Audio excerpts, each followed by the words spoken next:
प्रभु की महिमा हो। आज शनिवार प्रातः नवंबर 7, 2020 है और यहाँ पर भाई जोसेफ ब्रैनम के द्वारा लिखा गया पत्र है। उकाब एक साथ एकत्र हो रहे हैं, जो कि परमेश्वर की ओर से एक भविष्यवक्ता है। इससे पहले कि हम पत्र में जाएं, मैं कलीसियाई कालों की पुस्तक में से कुछ पढ़ना चाहता हूं, क्योंकि हम कलीसियाई काल की पुस्तक का अध्ययन कर रहे हैं। भाई ब्रैनम ने ये संदेश आराधनालय में प्रचार किए थे, परंतु बाद में उन्होंने ये पुस्तक लिखवाई 7 कलीसियाई कालों की व्याख्या। और आइए हम यहाँ पर उसका इंग्लिश वर्जन में पुस्तक उसका पेज 165 पर देखें, जहां पर भाई ब्रैनम ने कहा, यहां पर हम फिर से पाते हैं कि परमेश्वर की आत्मा के कारण वचन आ रहा है। यूहन्ना 16:13 में फिर से कहा गया, परंतु जब वो अर्थात सत्य का आत्मा जो कि वचन है आएगा, तो तुम्हें सत्य का मार्ग बताएगा, जो कि तेरा वचन है। क्योंकि वो अपनी ओर से ना कहेगा, परंतु जो कुछ सुनेगा वही कहेगा और आने वाली बातें तुम्हें बताएगा। ये आत्मा है जो कि भविष्यवाणी के वचनों को लेकर आ रहा है। मैं चाहता हूं कि आप इस बात को बहुत सावधानी से देखें। यीशु ने यह नहीं कहा कि पवित्र आत्मा के बपतिस्मे का प्रमाण अन्य भाषा में बोलना, भविष्यवाणियों का अनुवाद करना या चिल्लाना और नाचना है। उसने कहा कि प्रमाण यह होगा कि आप सत्य में होंगे। आप अपने युग में आए परमेश्वर के वचन के अंदर होंगे। प्रमाण का आपके द्वारा वचन को ग्रहण करने से तात्पर्य है।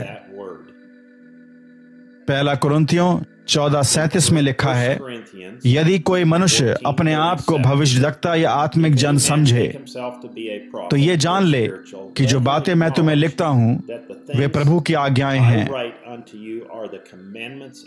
अब इस बात को देखें, आपके अंदर पवित्र आत्मा के होने का प्रमाण यह था कि आप अपने युग में आए परमेश्वर के भविष्यद्वक्ता के द्वारा दी गई बातों का अनुकरण करते हैं, जबकि वो कलीसिया को व्यवस्थित करता है।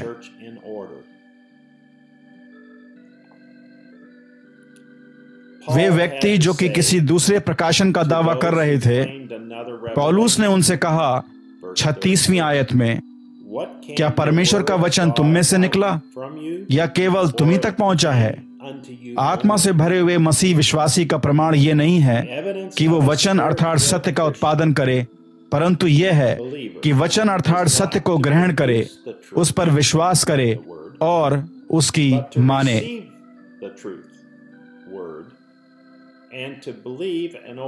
क्या आपने ध्यान दिया? प्रकाशित वाक्य उसका 22:17, और आत्मा और दुल्हन दोनों कहती हैं आ, और सुनने वाला भी कहे कि आ। समझे, दुल्हन उसी वचन को बोलती है जो कि आत्मा कहता है। वचन रूपी दुल्हन इस बात को सिद्ध कर रही है कि उसके पास आत्मा है। हर एक कलीसिया काल में हम इन शब्दों को सुनते हैं। वो जिसके कान हो सुने कि आत्मा कलीसियाओं से क्या कहता है। आत्मा वचन को देता है। यदि आपके पास आत्मा है, आप उस युग में आए परमेश्वर के वचन को सुनेंगे, जैसा कि उन सच्चे मसीह व्यक्तियों ने किया था, अपने युग में आए वचन को लिया था। प्रभु की महिमा हो। मैं उस कथन को फिर से पढ़ना चाहता हूं। यदि आपके पास आत्मा है, आप उस युग में आए परमेश्वर के वचन को सुनेंगे। परमेश्वर की महिमा हो। आज फिर से हम उस संदेश को सुनेंगे जो कि कलीसिया काल की पुस्तक में भविष्यद्वक्ता ने लिखा, और यह बात कि हमको टेप रिकॉर्डर पर प्ले बटन को दबाने के द्वारा सुननी चाहिए। हालेलुया। आइए अब हम उस भविष्यद्वक्ता के पत्र में चलें, जो कि दुल्हन को अपने अंदर वचन को लेने के लिए और टेप रिकॉर्डर पर प्ले बटन दबाने के लिए प्रोत्साहित कर रहा है। प्रभु की महिमा हो। हालेलुया। प्रिय छोटे झुंड, वो पहली बात जो कि दुल्हन करती है वो ये है कि वो अपने पिता से दुहाई देती है, उसकी स्तुति करती है, उसकी आराधना करती है, उसका धन्यवाद करती है उन सब बातों के लिए जो कि उसने करी हैं। फिर हम उसके सामने शांत होते हैं और उसकी आवाज को अपने सातवें संदेशवाहक के द्वारा बोलते हुए सुनते हैं, जबकि वो हमारे ऊपर वचन को प्रकट करना आरंभ करता है। हमारे हृदय के अंदर बुलबुले उठना आरंभ हो रहे हैं, हम खड़े होकर चिल्ला रहे हैं, महिमा हो, हालेलुया, प्रभु की महिमा हो। अपने हृदय में हम नृत्य करना, कूदना और इधर उधर भागना हमने आरंभ कर दिया है, और हमारा बस उसी प्रकार से अच्छा समय बीत रहा है जिस प्रकार से भाई यूहन्ना का पतमस के टापू पर बीत रहा था। हमें क्या हो रहा है? हम आत्मा में प्रवेश कर चुके हैं, हमारी बत्ती पवित्र आत्मा में डूबी हुई है और उस बत्ती के द्वारा परमेश्वर के जीवन को हम खींच रहे हैं, जबकि वो हमें प्रकाशन पे प्रकाशन पे प्रकाशन दे रहा है। ये वचन पूरी सामर्थ के साथ में है। वही आत्मा जो कि यीशु अर्थात वचन में था, आज इस अंतिम युग में हमारे अंदर उपस्थित है। वचन बड़े रूप में और सामर्थी रूप में कार्य कर रहा है, जितना कि पहले कभी सच्ची दुल्हन के साथ नहीं हुआ। भाई ब्रनम कहते हैं, छोटे जुन मत डर, जो भी कुछ मेरा है तू उसकी वारिस है। मेरी सारी सामर्थ तेरी है, मेरी सारी सर्वशक्ति तेरी है, जबकि मैं तेरे मध्य में खड़ा हुआ हूं। मैं डर और असफल होने को लेकर नहीं आया, परंतु प्रेम और साहस और पराक्रम को लेकर आया हूं। सारी सामर्थ मुझे दी गई है और ये तुम्हारे उपयोग करने के लिए है। तो वचन को बोल, तू वचन को बोल और उसको मैं पूरा करूंगा। ये मेरी वाचा है, ये कभी असफल नहीं हो सकती। भाई जोसेफ आगे कहते हैं, हमारे पास कोई डर नहीं है क्योंकि उसका वचन कभी असफल नहीं हो सकता। उसकी सारी शक्ति और सामर्थ हमारी है, उसकी सर्वशक्ति हमारी है। हमें बस उसके वचनों को बोलना है और वो उनको पूरा करेगा। परंतु उसने हमें चेतावनी दी कि हमें अपने दिनों में किन बातों की चौकसी करनी होगी, क्योंकि जिस प्रकार से पहली कलीसिया काल में था कि आत्मा अभी भी जीवित है। वे जुड़वा बच्चे, दो वृक्ष एक साथ बढ़ रहे हैं,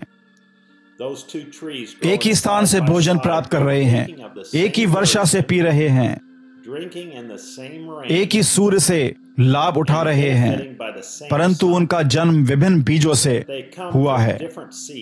हम उनमें फर्क किस प्रकार से बता सकते हैं? एक सच्चा वृक्ष परमेश्वर के वचन के लिए खड़ा रहेगा, उस पर ठीक उसी प्रकार से विश्वास करेगा जैसे कि परमेश्वर ने उसे दिया था, और उससे प्रेम करेगा और उसकी आज्ञा को मानेगा। दूसरे लोग ये झूठे प्रेरित फाड़ खाने वाले भेड़िए होंगे, जिनके विषय में पौलुस ने बोला, जब मैं चला जाऊंगा तो ये आएंगे और ठीक उसके तुल्य प्रकाशन का के होने का दावा करेंगे, परंतु उनका उद्देश्य आपकी सहायता करना नहीं, परंतु आपका विनाश करना होगा। भाई ब्रनम ने कहा, यदि कोई मनुष्य अपने आप को भविष्यवक्ता या आत्मिक जन समझे तो ये जान ले कि जो बातें मैं तुम्हें लिखता हूं वो प्रभु की आज्ञाएं हैं। भाई जोसेफ ब्रनम आगे कहते हैं, हम विश्वास करते हैं और स्वीकार करते हैं, ये संदेश हमारे युग के लिए परमेश्वर की आज्ञाएं हैं। हम उसके एक भी वचन को नहीं बदलेंगे, परंतु हम केवल उस बात पर विश्वास करेंगे जो कि उसके भविष्यवक्ता ने टेपों पर कही हैं।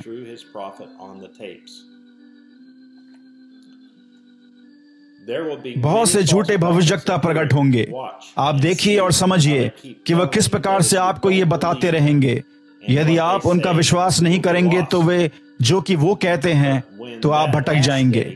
परंतु जब वो अंतिम दिन का भविष्यवक्ता दृश्य पर आएगा, यदि वो सच में एक भविष्यवक्ता है, वो ये बोल रहा होगा, परमेश्वर के वचन पे वापस जाओ, अन्यथा तुम नाश हो जाओगे।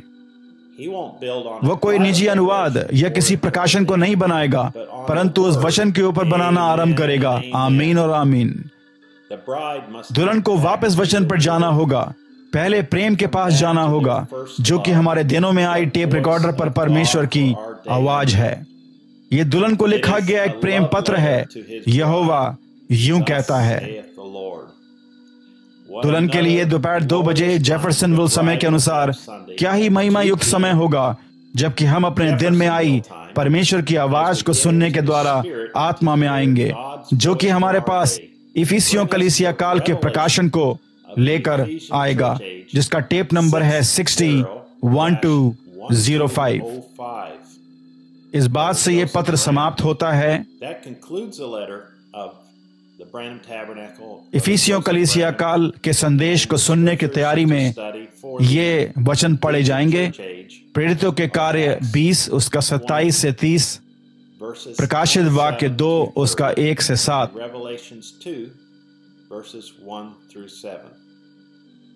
प्रभु की महिमा हो। स्मरण रखें कि लिंक्स जो कि नीचे हैं आप देखें, और यदि आपके पास प्रार्थना के निवेदन हैं तो एक प्रार्थना के निवेदन की लिंक भी वहां पर उपस्थित है, जो कि डिस्क्रिप्शन के ठीक ऊपर है।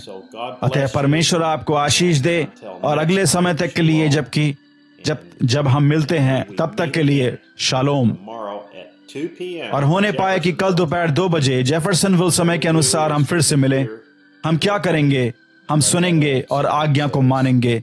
इस प्रकार से एक पुराने गीत में कहा गया कि हम प्रभु के साथ उस ज्योति में, वचन रूपी ज्योति में चलेंगे। वो हमारे मार्गों में महिमा को बिछाएगा, जबकि हम उसकी इच्छा को पूरी करेंगे, और वो हमारे साथ बना रहेगा, और उन सभी के साथ बना रहेगा जो कि उस पर विश्वास करेंगे और उसकी आज्ञा मानेंगे।